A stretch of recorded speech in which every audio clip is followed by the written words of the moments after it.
Alright, cool. Hey y'all. So today we're going to move into Fatal Strategies.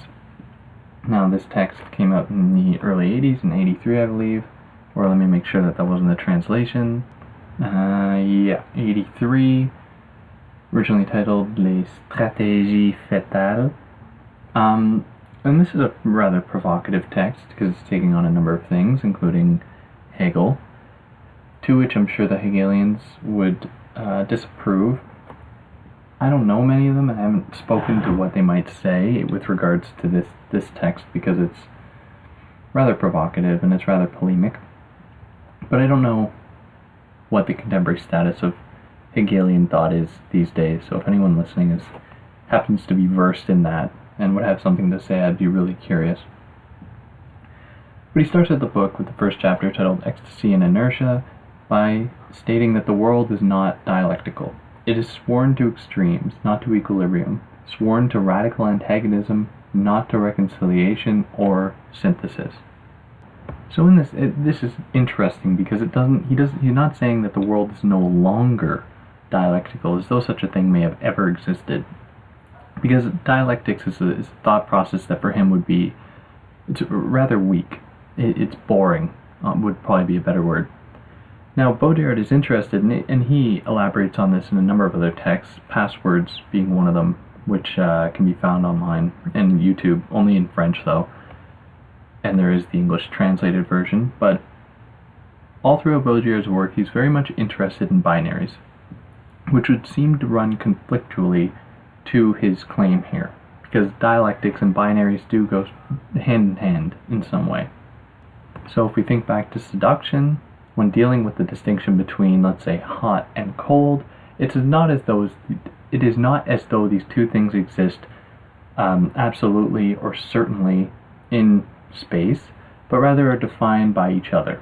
Moreover, Baudrillard takes this hypothesis further to suggest that each one is seduced by the other, where the two fold into one another, determining, I guess, the boundary that is supposed to bifurcate them, at the same time calling into question their constitutive elements. So what it means to be hot, what it means to be cold, what it means to be absent, what it means to be present. These things are all called into question at all times. So this is very much in opposition to dialectical thought, because it's not as though there is a resolution between the two components. Rather, there's always something of an antagonism, a playing going on, if you will, where one is always taking and borrowing from the other. So in this way, they are sworn to extremes in his terms here. Now, as he did, or as I kind of observed, he's not stating that there has been an end to dialectics, but rather this has been a condition that's been going on for a while. There is something to say about the contemporary conditions of the status of this kind of binaural movement today. And that's what I think this book is really getting at, is Baudrillard really honing in on his own thought with regards to today, and what it means in relation to seduction, what it means in relation to the challenge, to the gift, all these things, and how they work in relation to advanced industrial capital or globalism, to be a little bit more precise. So there are real-life examples of things that have attempted to take on too heavily the elements of the other thing within the binary. So for instance, imagine a thing of beauty that has absorbed all the energy of the ugly. That's fashion. Imagine the true that has absorbed all the energy of the false. There you have simulation. Now this, we can only assume, is the form of simulation that is an oppressive one, because he flip-flops between the two, where at one moment it seems as though he's kind of, he wants to challenge simulation, and then on the other hand he wants to applaud it, or at another moment he wants to applaud it. He wants to recognize the potential in recognizing things as signs. So for him, a strategy does not involve taking on the other half or the other side of a binary head-on. Rather, if there is to be something of movement It is a movement that is located on one side. So rather than looking for the false as opposed to the true, we must look for the truer than the true. At the same moment, we must also look for the falser than the false. Now, this is the condition that we find ourselves in, precisely because we live in a system that is obscene, and a system that feeds off of itself, that derives things to their logical conclusions. We must propose, and this is where the title comes in, something of a fatal strategy that imagines the possibility, to some extent, of an endpoint within that framework that can only come about by pushing the system to its conclusion. Or, continuing on with that train of thought I proposed earlier, the only way to end beauty, or to challenge it, or to challenge truth, not to oppose it with the mirror of itself, but rather drive it to the point that it can no longer be itself. Or this changes through a little bit later on in his thinking about the Gulf War and 9/11, that what is required is something of a gift that cannot be returned.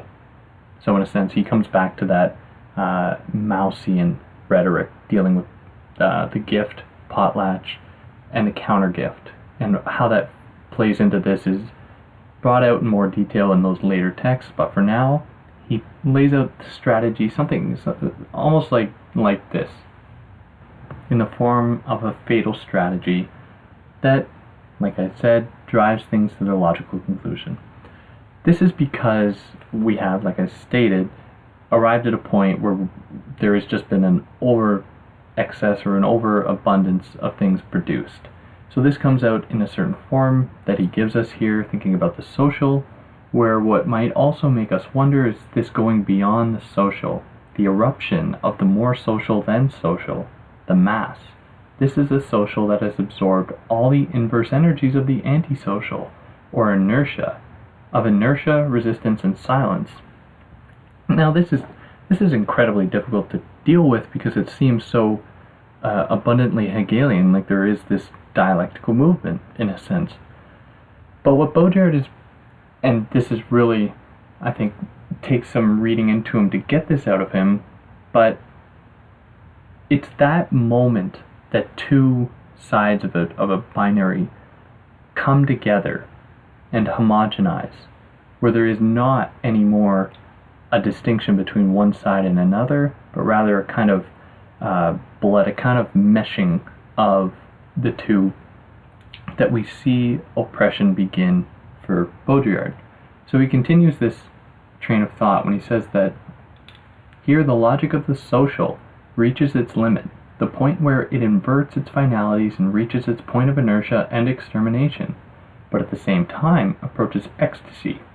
Masses are the ecstasy of the social, the ecstatic form of the social, the mirror where it is reflected in all its immanence. Now, if we're going to continue on with him logically, the same must be said of the antisocial, because it is what comes out of, or the masses are what come out of the social absorbing the antisocial. So to take out the term social here, and to say that it is the antisocial that sees ecstasy in the form of the masses would not be all that radical of an idea, given what he has given us here. Because it is in the masses, or it is in the moment that the masses are realized, that people seem to grow antisocial. Very, very ironically, in the age of mass communication, people are lonelier than ever. This isn't really shouldn't be a surprise, I wouldn't think. But just because people are able to communicate, or just because people are given the semblance of communication, does not mean that they are actually satisfying that, what I will reluctantly call human condition. So in response to this, like to move away from Baudrillard for a second, we have an obsession with this idea of getting back to our roots, getting back to what makes us human, communication, like proper relationships, stuff like that. Like on YouTube with this self-help type, millennial kind of feel-good stuff.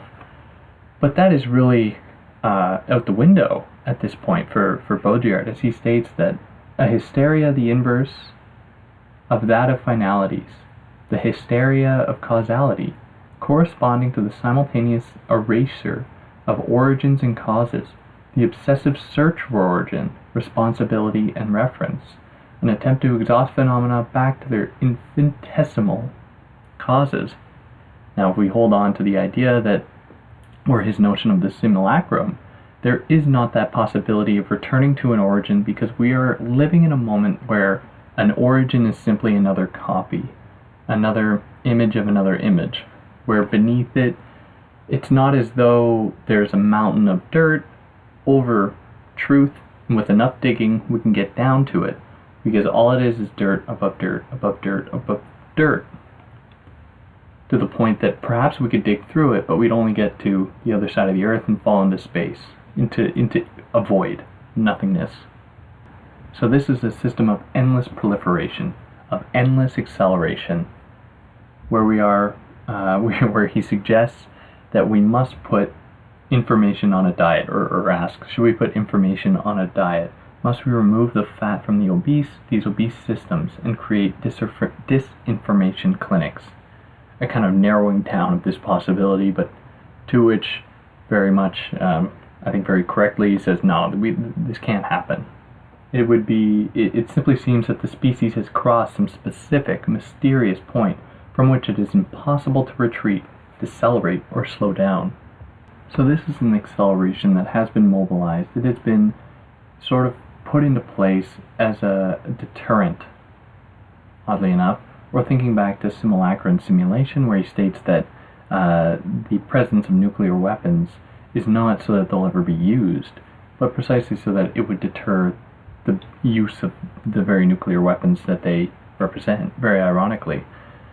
So what we see is, in a sense, something like a perpetual peace, but it's a peace that's very selective. It's a peace that maintains a very certain status quo, right? We can fill in the blanks here with who gets to benefit from this sort of systemic acceleration, notably the wealthy, rich white people, while others are just eradicated, museified, or museumified is one of his terms, where they are physically destroyed, but then they are respected, quote unquote, by being put into museums and worshipped in that way, or as sort of embodying an origin or an originary point that we have lost, right? And this comes out in other forms where there is a certain rendering people overseas as exotic, tourism being one of these effects or one of the consequences of this system,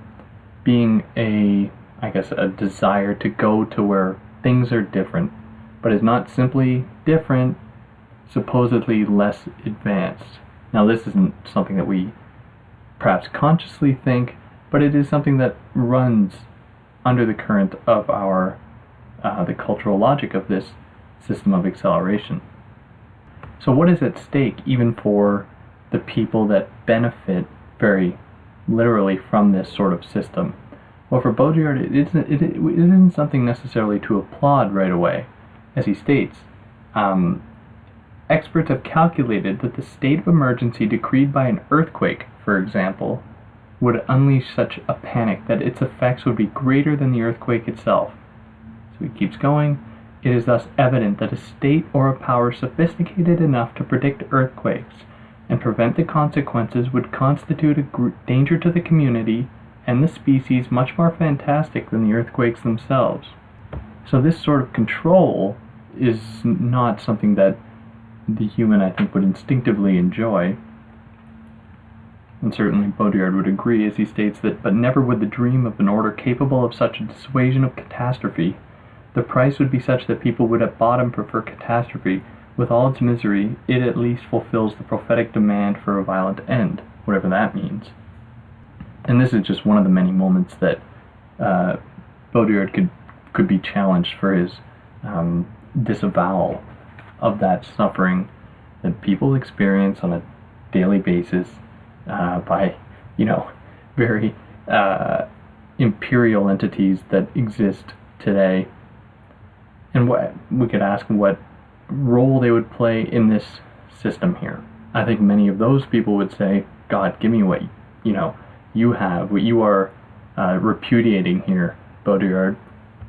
And it seems odd that Baudrillard feels as though he has the right, or that he has the know-how to talk for these people, to say, this is what they would want, this is what they have, and this is why they are privileged in that way.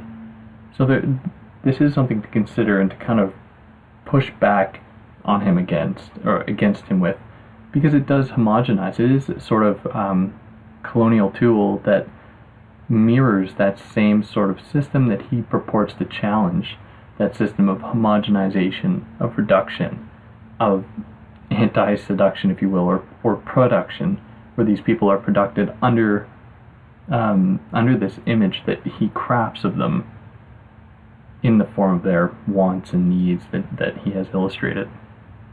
But he suggests this in another way as well, where he takes into account state-run terrorism, of which he says that the same is true of terrorism.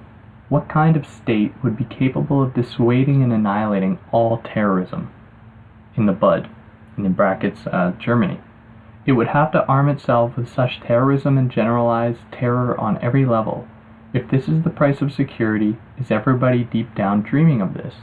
So he's making a reference here to the Mogadishu thing with the Badr Meinhof gang or group, where these people were liquidated, essentially, really demonstrating the effectiveness of state power in eradicating terror. So for more on that, he expounds on it in The Shadow of the Silent Majorities.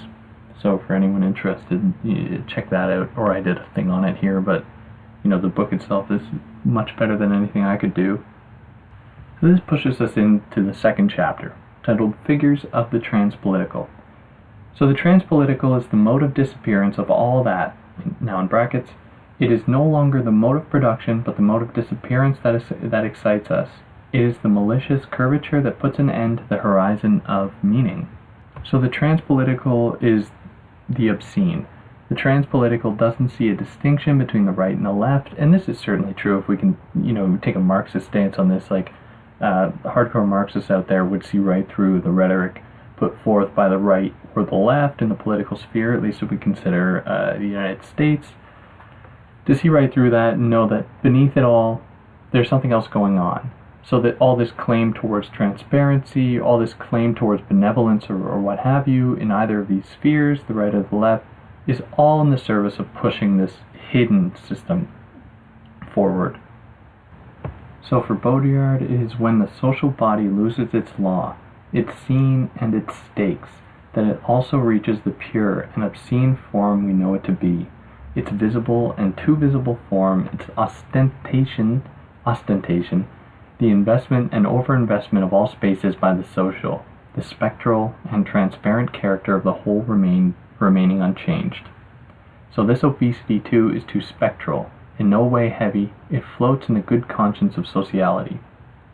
So what we are left with is either pataphysics or metaphysics. So pataphysics, he states here really enigmatically, at least these possibilities, where pataphysics is that science of imaginary solutions, or it's the thing he's kind of interested in his later work, pataphysician, he claims himself to be, which is difficult to grasp. It's just kind of a commitment to the possibility that the solution is the most absurd, unintelligible, enigmatic thing that could possibly be solved.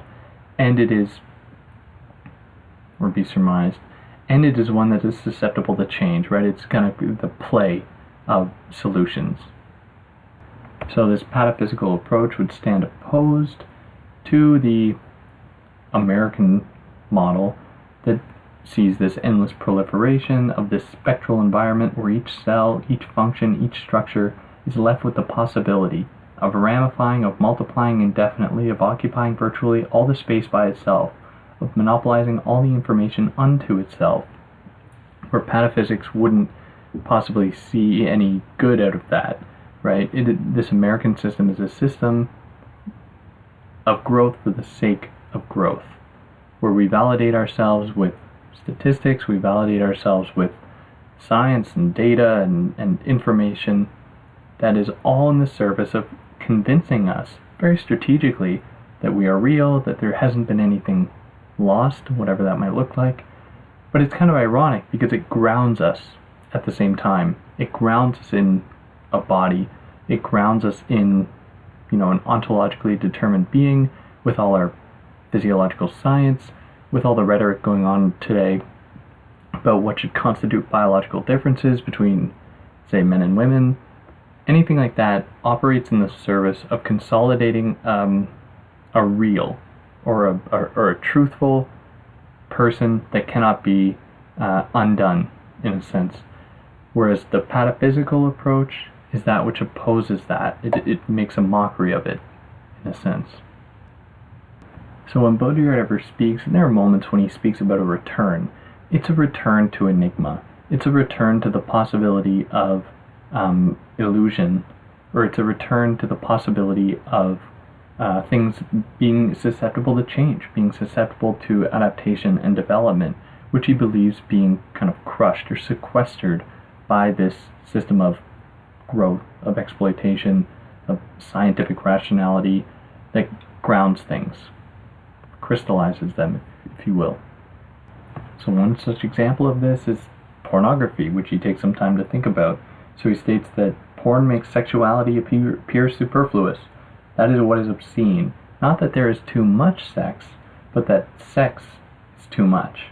What makes the obese obscene is not that there is too much body, but that the body is superfluous. So, now, this is a theme that has been going on for a while. Take Frankenstein, for instance, where Victor Frankenstein wants to bypass biological reproduction, get rid of the icky, gross woman, and be able to reproduce without going through sex, without going through the, I guess, biologically classical way of reproducing. So that is part of this. I think it's kind of a precursor to this logic that wants to bypass these, perhaps I will reluctantly call innate biological functions, where pornography is one such way to bypass that, where what you see in pornography, at least in 95% of it, is not the realization of sex, but rather sex to the nth degree, right? Sex taken to the nth power. But in proper Baudrillardian fashion, he even goes back on what he himself says, where he pretty much states that in these forms of ecstasy, or in the form of the obscene, where the masses are the ecstasy of the social, or pornography is the ecstasy of sex, perhaps we are opening up a new, a new definition of what it means to be human, and it's not something that would mark a regression or kind of negative dialectics, but is really another mode of play. So, in order to kind of affirm this, he quotes Canetti, who says that only tautological sentences are perfectly true, which is very interesting because we are dealing with a system that is very tautological. It's growth for the sake of growth. Why? Because growth is what we need. Like, there are no solutions. It's rather a circular pattern that keeps moving in that way. So there's always that to entertain. Not to say I subscribe to that, but perhaps it's good that he's considering the possibility. So in this system of great growth, if we could call it that, we see, of course, the rise of weapons of mass destruction, because those things don't exist outside of this system of accumulation, and for that reason, to some extent, Baudrillard says that we are all hostages, precisely because we are essentially under the whim of a few select people who, if they hit a few buttons, could bring the world crashing down. So for him, we all now serve as dissuasive arguments, objective hostages. We answer collectively for something, but for what? This is a kind of fate that is fixed, and whose manipulators we can no longer even see. But we know the scales on which our death is decided are no longer in our own hands, and we now live in a state of permanent suspension and emergency whose symbol is the nuclear bomb. Objective hostages of a savage god. We don't even know what event, what accident will touch off this ultimate manipulation. So we are then hospitalized by society, taken hostage in this way.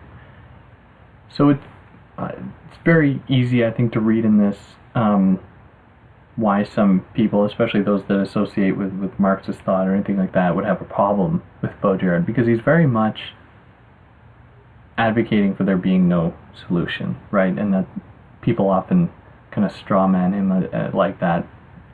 But I would go, like, to some extent I would agree, but it would take too long to kind of try to redeem him a little bit in that way. But I see another problem with this, as it could kind of evoke the idea that the only solution is to kind of take up arms and go out into the woods and live by yourself, like off the grid, which is an idea that I think some people subscribe to, and it does kind of ultra-libertarianism that evokes a ton of issues.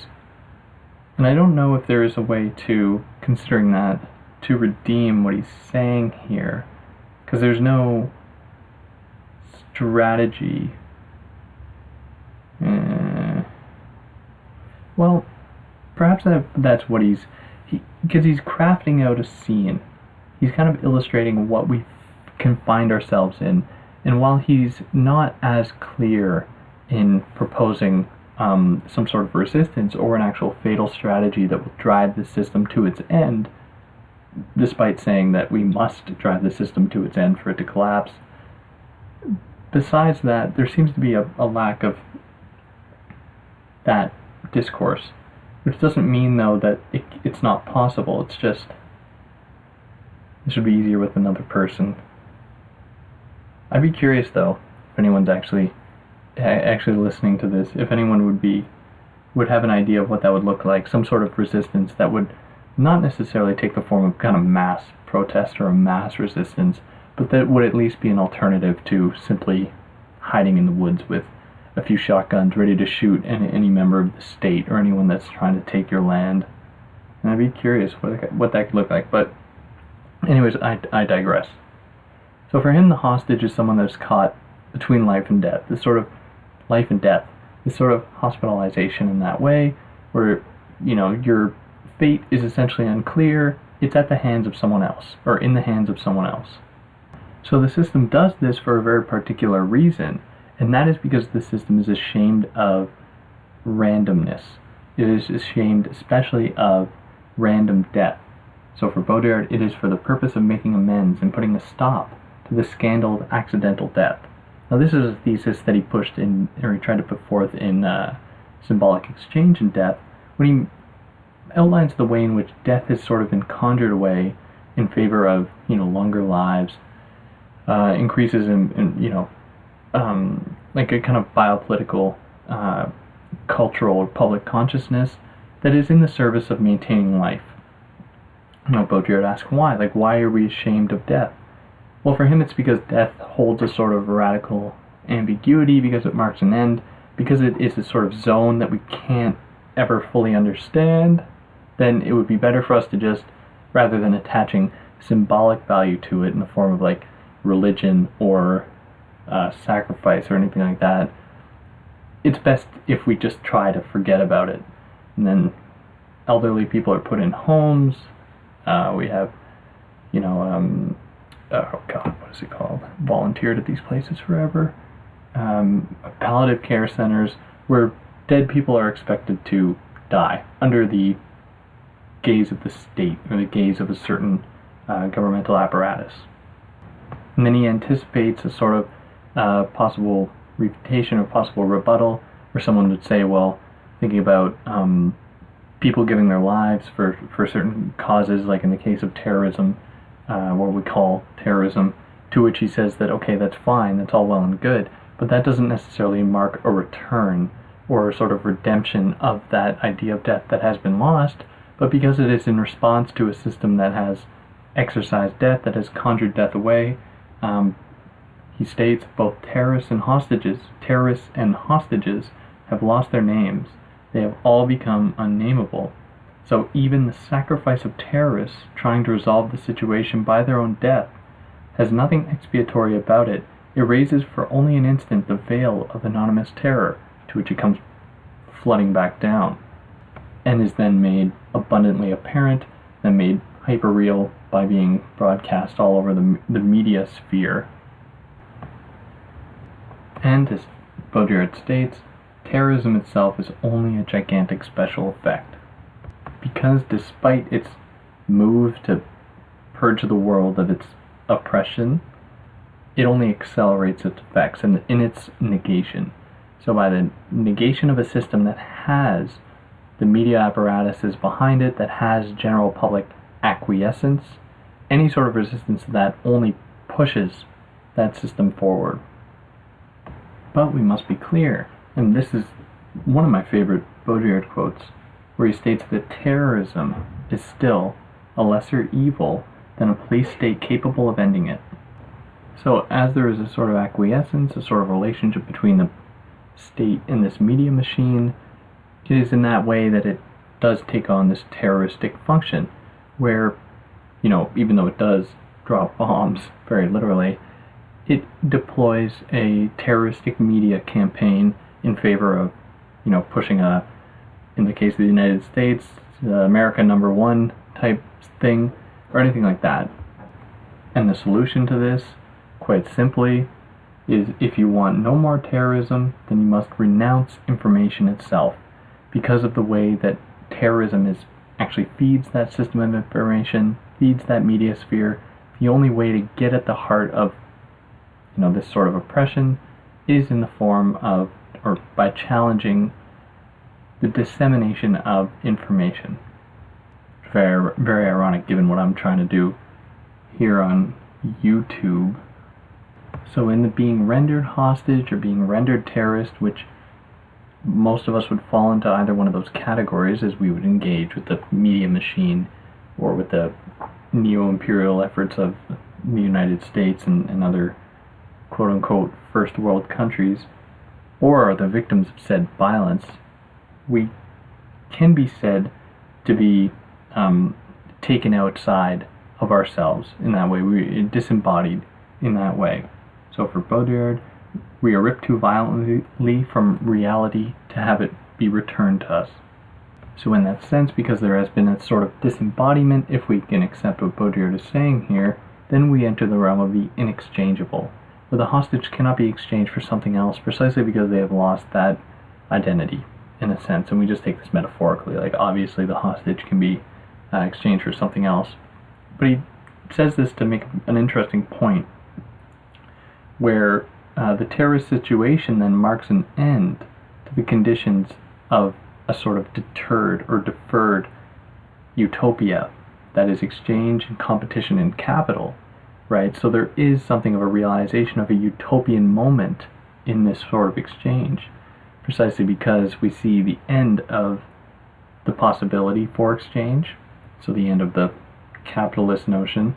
We see the end of the Oedipal notion, precisely because the supposed Oedipal complex or whatever, all the characters involved have become faceless, a sort of homogenization, so no more of that struggle, that's out the window.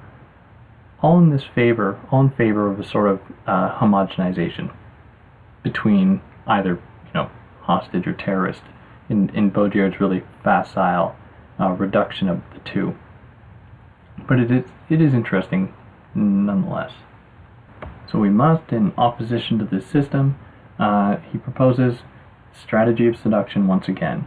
So seduction being that thing against production, seduction being that which is in support of enigma, in support of the free flow of things, is sort of not in like the Deleuzean sense, because that it would imply too much of a possibility of mobilizing said mobilization or flowness, but rather just the possibility for things to change, period.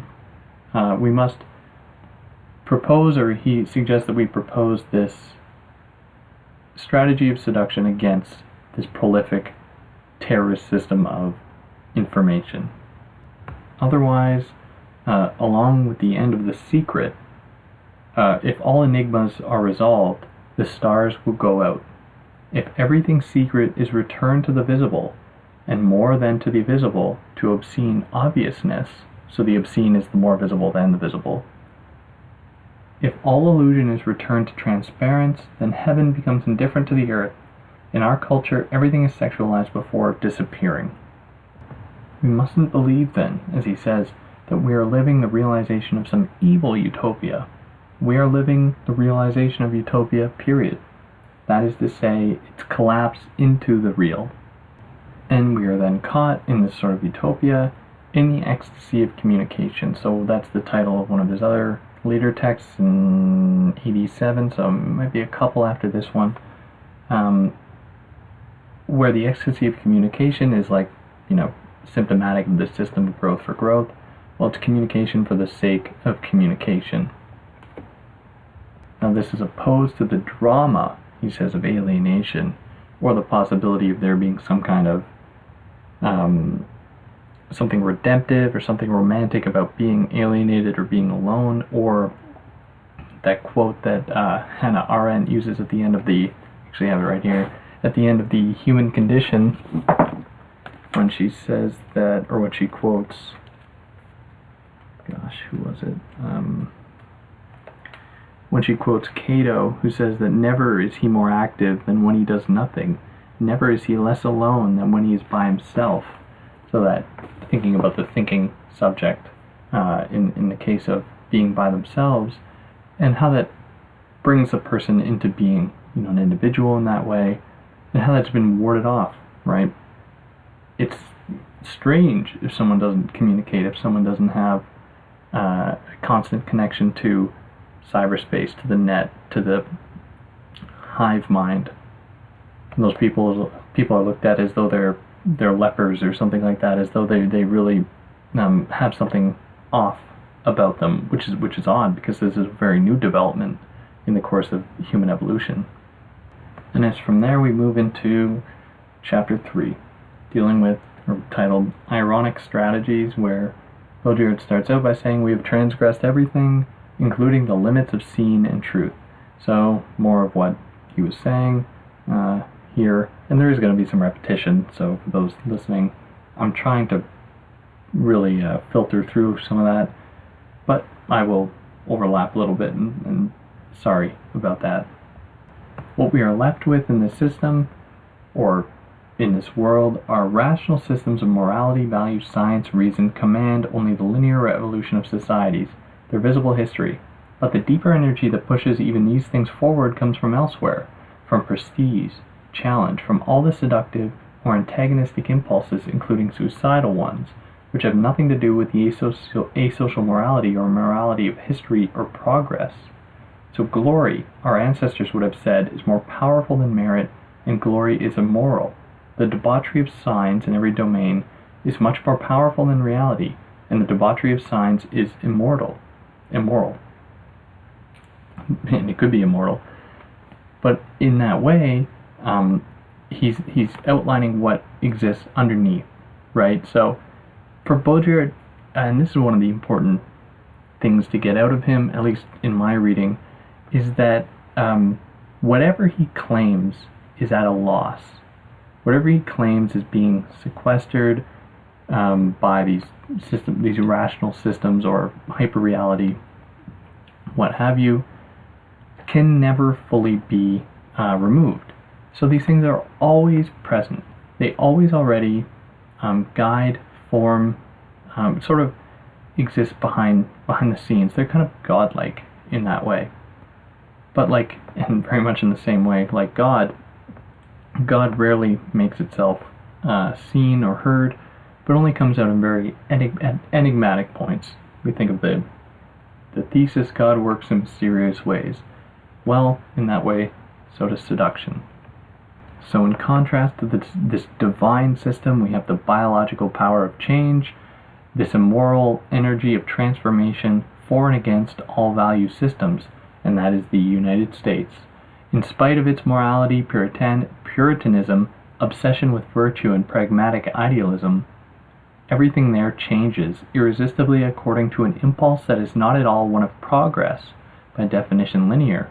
No, the true motor is the objection of free enterprise. Not objection, but abjection. So that loss, or that free market type system, that is more an extension of the system than, or of this thing that Baudrillard is describing, rather than a precursor to it.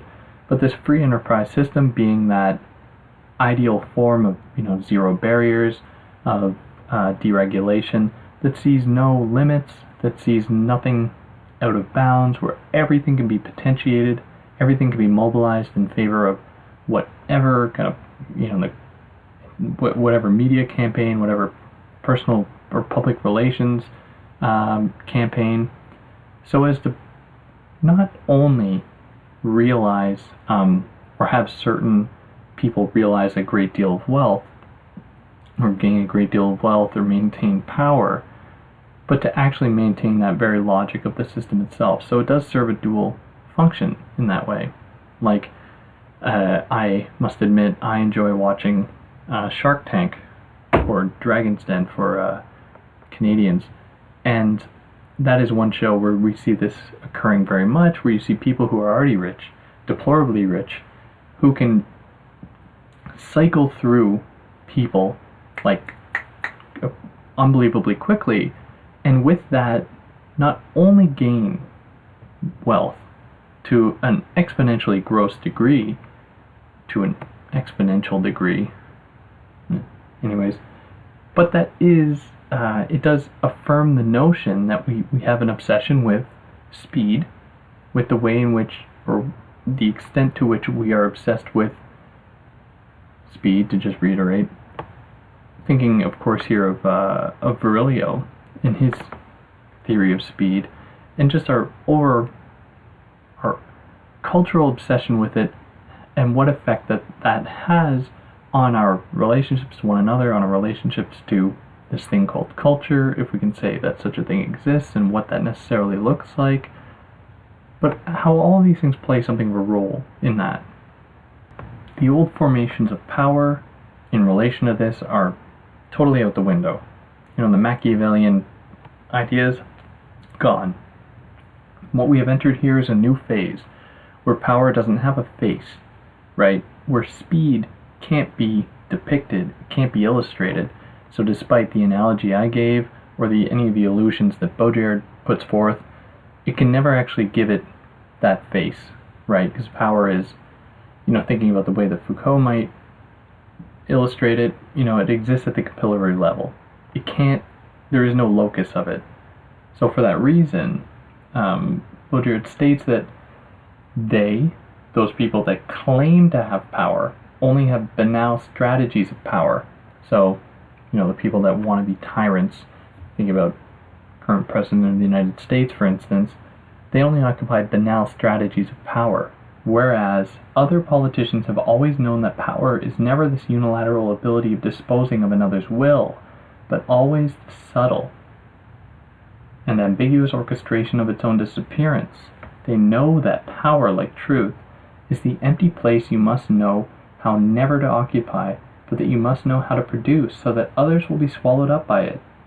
On the other hand, power that insists on occupying this place, power that incarnates power, is obscene and impure, and sooner or later collapses amidst blood and ridicule.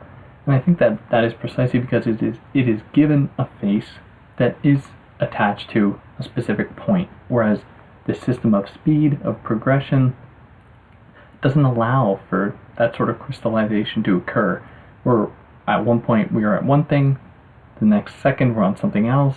Think about the news media cycles, where you read something in the morning, and by the time night rolls around, it feels like old news, or feels like it's a few weeks old. Like, oh my god.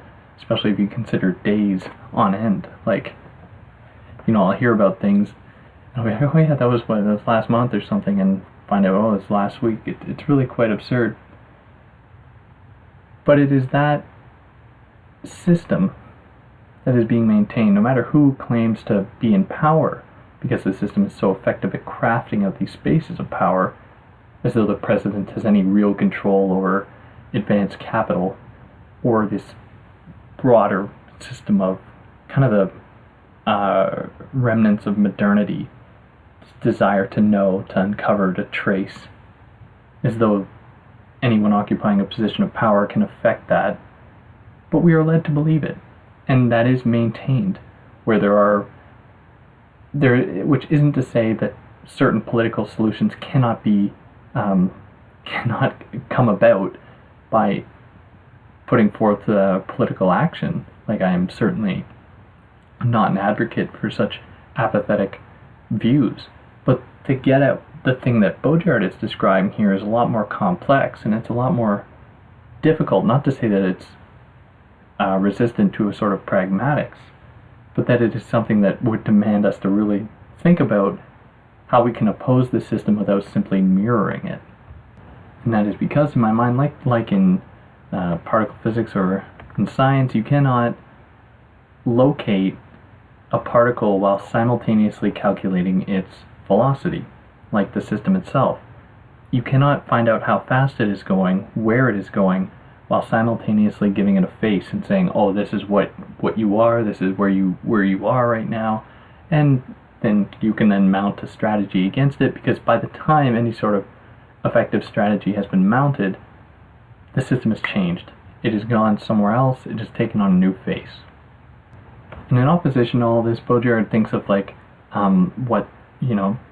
seduction looks like in relation to this, and he gives this rather comical little story, it's not an anecdote, whatever you call it, the short story, a parable or something, where he says that stories of reversibility are always the funniest, like the one about the rat and the psychologist.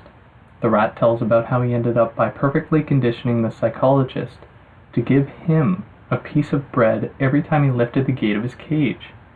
Based on this story, you could imagine on the level of scientific observation that the experiment would have been faked, not involuntarily altered by the observer, but faked by the object, with the purpose of amusement or vengeance, as in the unintelligible trajectories of particles, or better yet, that the object only pretends to obey the law of physics because it gives so much pleasure to the observer.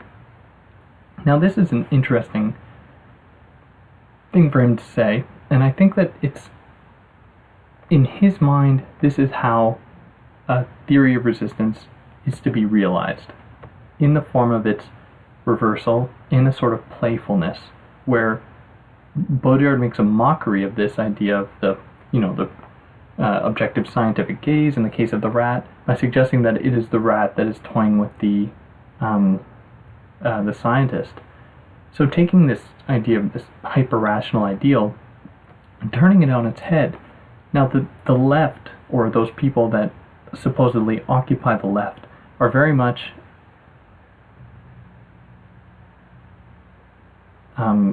sorry, my power just jumped for a second, but are very much at fault with this. And I think of figures like Bill Maher, for instance, the hyper-rationalistic left that proclaims to have the solutions to, that's not true, but looks down upon people that don't subscribe to their views as being just stupid, being, uneducated, anything like that, which is just part of this very system, to which, keeping up with this Baudrillardian,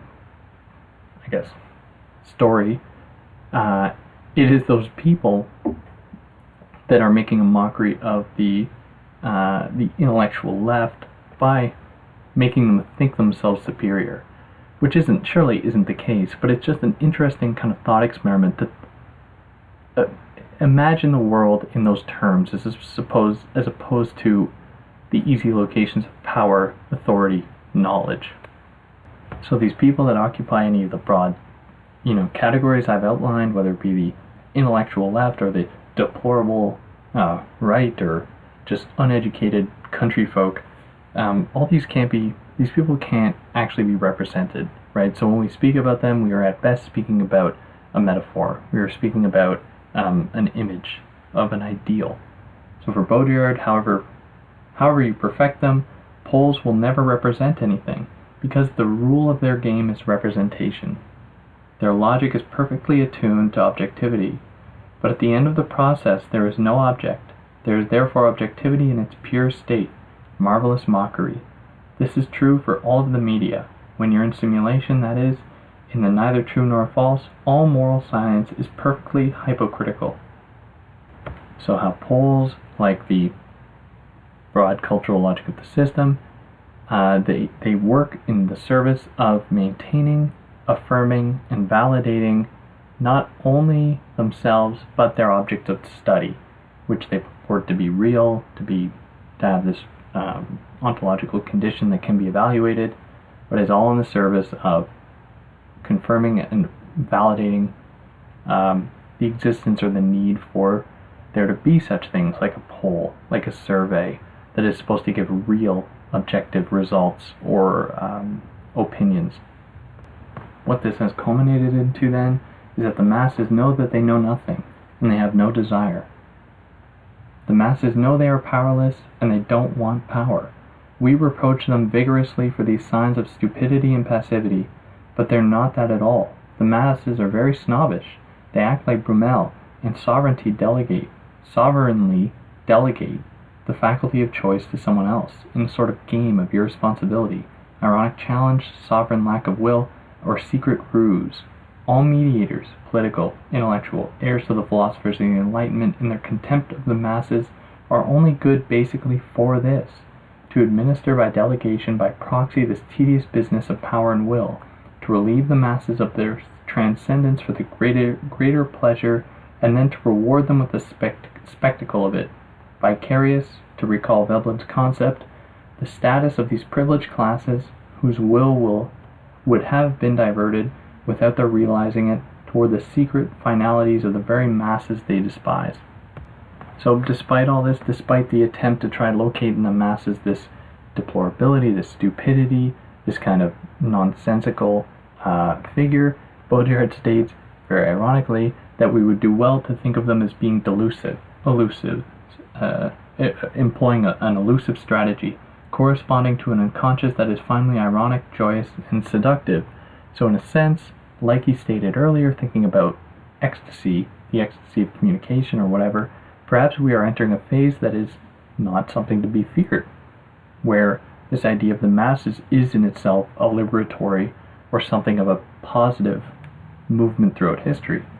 And whether or not, you buy that is totally up to you, but it's interesting nonetheless. But yeah, I think it's on that note I'll tune out here into one of the kind of sub-chapters or one of the subsections here in this chapter. And I hope, I like this book a lot. Every time I read it, I have as many new problems with it as I have new applause for it. Because it gets to a point when you kind of want, so I don't know how many times I've read this now, but it feels like I want more of a pragmatics behind it. Maybe that's just me entering the system too much, who knows, but me wanting to be to attach something real to it. But I hope someone would have something of a rebuttal to that, or can get more of it out of this, or hope that perhaps you'll speak of positively of what I've had to say. But anyways, for any of those that listen this far, thanks a lot. I hope that you got something out of it. If not, sorry. I'll try to be better next time. Anyways,